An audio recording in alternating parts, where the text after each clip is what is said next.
نبی کریم صلی اللہ علیہ وسلم کا جب اس ساری دنیا سے پردہ فرمانے کا وقت آیا، اس وقت آپ نبی کریم صلی اللہ علیہ وآلہ وسلم کو شدید بخار تھا۔ آپ صلی اللہ علیہ وآلہ وسلم نے حضرت بلال رضی اللہ تعالیٰ عنہ کو حکم دیا کہ مدینے میں اعلان کر دو کہ جس کسی کا حق مجھ پر ہو وہ مسجد نبی میں آ کر اپنا حق لے لے۔ جب مدینے کے لوگوں نے یہ اعلان سنا تو آنکھوں میں آنسو آ گئے اور مدینے میں کوہرام مچ گیا۔ سارے لوگ مسجد نبی میں جمع ہو گئے۔ صحابہ کرام رضی اللہ تعالیٰ عنہ کی آنکھوں میں آنسو تھے، دل بے چین بے قرار تھا۔ پھر نبی کریم صلی اللہ علیہ وسلم تشریف لائے۔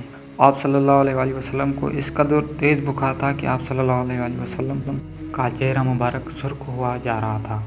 نبی کریم صلی اللہ علیہ وسلم نے فرمایا، اے میرے ساتھیو، تمہارا اگر کوئی حق مجھ پر باقی ہو تو وہ مجھ سے آج ہی لے لو۔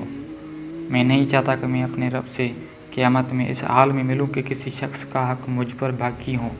یہ سن کر صحابہ کرام رضی اللہ تعالیٰ عنہ کا دل تڑپ اٹھا۔ مسجد نبی میں آنسوؤں کا ایک سیلاب بہہ پڑا۔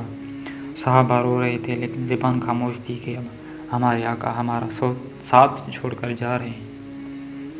اپنے صاحب کی حالت دیکھ کر فرمایا، اے لوگوں، ہر جاندار کو موت کا مزہ چکھنا ہے۔ میں جس مقصد کے تحت اس دنیا میں آیا تھا وہ پورا ہو گیا۔ ہم لوگ کل قیامت میں ملیں گے۔ ایک صحابی کھڑے ہوئے، روایت میں ان کا نام عکاشہ آتا ہے۔ عرض کیا، یا رسول اللہ، میرا حق آپ پر باقی ہے۔ آپ جب جنگ احد کے لیے تشریف لے جا رہے تھے تو آپ کا گھوڑا میری پیٹھ پر لگ گیا تھا، میں اس کا بدلہ چاہتا ہوں۔ یہ سن کر حضرت عمر رضی اللہ عنہ کھڑے ہو گئے اور کہا، کیا تم نبی کریم صلی اللہ علیہ وسلم کا بدلہ لوگے؟ کیا تم دیکھتے نہیں کہ آپ صلی اللہ علیہ وسلم بیمار ہے؟ اگر بدلہ لینا چاہتے ہو تو مجھے گھوڑا مار لو، لیکن نبی کریم صلی اللہ علیہ وسلم سے بدلہ نہ لو۔ یہ سن کر آپ صلی اللہ علیہ وسلم نے فرمایا، اے عمر، اسے بدلہ لینے دو، اس کا حق ہے۔ اگر میں نے اس کا حق ادا نہ کیا تو اللہ کی بارگاہ میں کیا منہ دکھاؤں گا، اس لیے مجھے اس کا حق ادا کرنے دو۔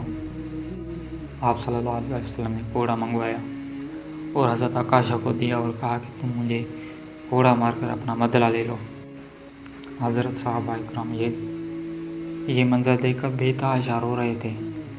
حضرت عکاشہ نے کہا کہ اے اللہ کے رسول صلی اللہ علیہ وآلہ وسلم، میرے ننگی پیٹھ پر آپ کا گھوڑا لگا تھا۔ یہ سن کر نبی کریم صلی اللہ علیہ وسلم نے اپنا کرتا مبارک اتار دیا اور کہا، لو تم میری پیٹھ پر گھوڑا مار لو۔ حضرت عکاشہ نے جب حضور صلی اللہ علیہ وسلم کی پیٹھ مبارک کو دیکھا تو گھوڑا چھوڑ کر جلدی سے آپ صلی اللہ علیہ وسلم کی پیٹھ مبارک کو چوم لیا اور کہا، یا رسول اللہ، فداک ابی و امی، میری کیا مجال ہے کہ میں آپ کو گھوڑا ماروں؟ میں تو یہ چاہتا تھا کہ آپ کے مبارک پیٹھ پر لگی مہر نبوت کو چوم کر جنت کا حقدار بن جاؤں۔ یہ سن کر آپ صلی اللہ علیہ وسلم مسکرائے اور فرمایا، تم نے جنت واجب کر لی۔